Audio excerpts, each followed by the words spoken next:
श्री गणेशाय नमः। हरे कृष्णा, राधे राधे। मैं कुसुम सिंह छतनाड़ी आप सभी का अपने चैनल शिव शक्ति में हार्दिक स्वागत करती हूँ। आज मैं आप लोगों को शिव महापुराण के युद्ध खंड के 42वां अध्याय की कथा सुनाने जा रही हूँ। हिरण्याक्ष वध। नारद जी बोले, शंखचूड़ का वध सुनकर मुझे जिस प्रकार शिव चरित्र का ज्ञान हुआ उससे मुझे उसी प्रकार तृप्ति नहीं होती है जैसे कोई मनुष्य अमृत पीकर तृप्त नहीं होता। अतएव हे ब्राह्मण, उन महान शंकर जी के चरित्र और भक्तों के आश्रित उनकी सुखदायिनी लीला को आप मुझसे और कहिए। ब्रह्मा जी बोले, जलंधर का वध सुनकर सत्यवती के पुत्र व्यास जी भी ब्रह्मपुत्र मुनीश्वर से यही बात पूछने लगे। तब सत्यवती पुत्र व्यास जी से संत कुमार जी कहने लगे, हे व्यास जी, अब मंगलदायक शंकर के सब चरित्र को सुनो, जिसमें अंधकासुर दैत्य ने शंकर जी के गाणपत्य पद को प्राप्त किया था। पहले तो उसने शंकर जी से बड़ा युद्ध किया, फिर सात्विक भाव से सदैव उनकी प्रार्थना की। यह सुन व्यास जी ने पूछा, हे भगवान, यह अंधक कौन था, किसके कुल में उत्पन्न हुआ था और किसका पुत्र था? वह सब चरित्र रहस्य पूर्वक मुझसे वर्णन कीजिए। वह अंधक तो बड़ा धन्य था जो गणेश्वर हुआ। ब्रह्मा जी बोले, व्यास जी के यह वचन सुनकर ब्रह्मपुत्र संत कुमार जी महेश्वर का वह सब चरित्र शुक्र के पिता को सुनाते हुए कहने लगे। संत कुमार जी बोले, एक समय देवताओं के चक्रवर्ती भक्तों पर कृपा करने वाले शंकर जी अपने गणों और पार्वती को साथ लेकर कैलाश से काशिका में विहार करने आए। काशिका को अपनी राजधानी बना भैरव नामक वीर को उसका रक्षक बनाकर पार्वती सहित मनुष्यों को सुखदायक लीला करने लगे। इसी प्रकार एक समय शंकर जी मंदराचल पर्वत पर भी जाकर जब पार्वती के साथ विहार कर रहे थे, तब उनके अनेक विहारों में जब पार्वती ने अपने कनक कमल से प्रभा वाले हाथों से शंकर के नेत्र बंद कर लिए तो क्षण भर के लिए चारों ओर महान अंधकार छा गया और महेश्वर के शरीर का स्पर्श करने से पार्वती के दोनों हाथों से मद का जल निकलने लगा।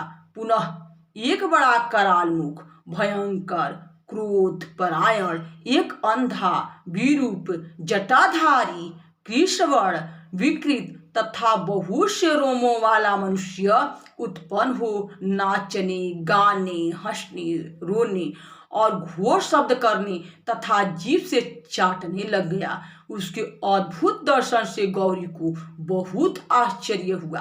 शिव जी हंसने लगे। फिर उन्होंने कहा, यह जो तुमने आंख मीचने वाला कर्म किया, यह उसी का फल है, इससे डरती क्या हो? पार्वती जी ने हंसकर नेत्र बंद कर लिए। फिर तो वह पुरुष पहले से भी घोर हो गया। तब उस भूत को देखकर गौरी ने महेश से पूछा कि यह घोर पुरुष कौन है, किस लिए आपने इसे उत्पन्न किया है अथवा किसी अन्य ने इसे उत्पन्न किया है?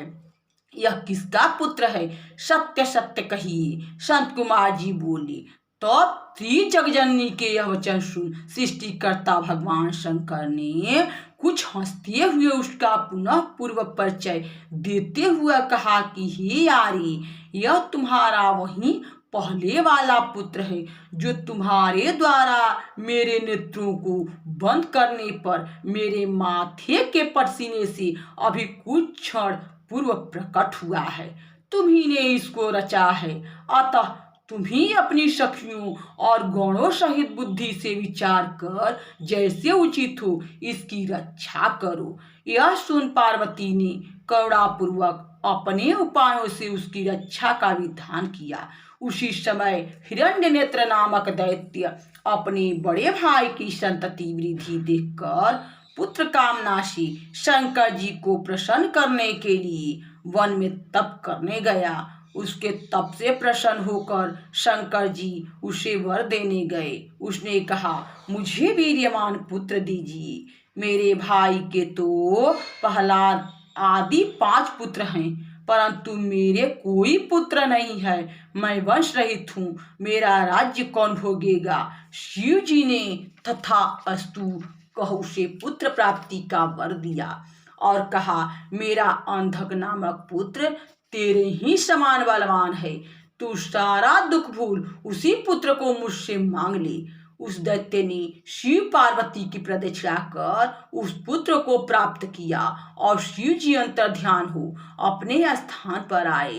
हिरण्यनेत्र उस पुत्र को साथ ले अपने घर चला गया। पश्चात उसने देवता, पृथ्वी तथा पाताल वासियों को जीतकर अपने देश में मिला लिया। फिर तो दैत्यों के राजा हिरण्याक्ष के आतंक से देवता व्याकुल हो गए।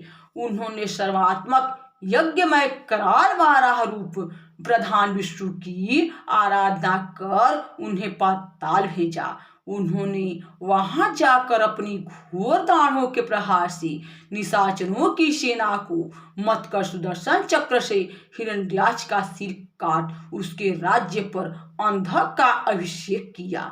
फिर अपनी कराल दाढ़ों पर पृथ्वी को उठा जल पर स्थापित किया और सब देवताओं ने प्रसन्न हो उनकी स्तुति की। वाराह रूपी भगवान अपने लोक को चले गए। हिरण्यनेत्र के मरने से सब देवता और संपूर्ण मुनि तथा वन्य जीव सुखी हो गए। यहाँ शिव महापुराण के युद्ध खंड के 42वां अध्याय की कथा समाप्त हुई। बोलो शंकर भगवान की जय।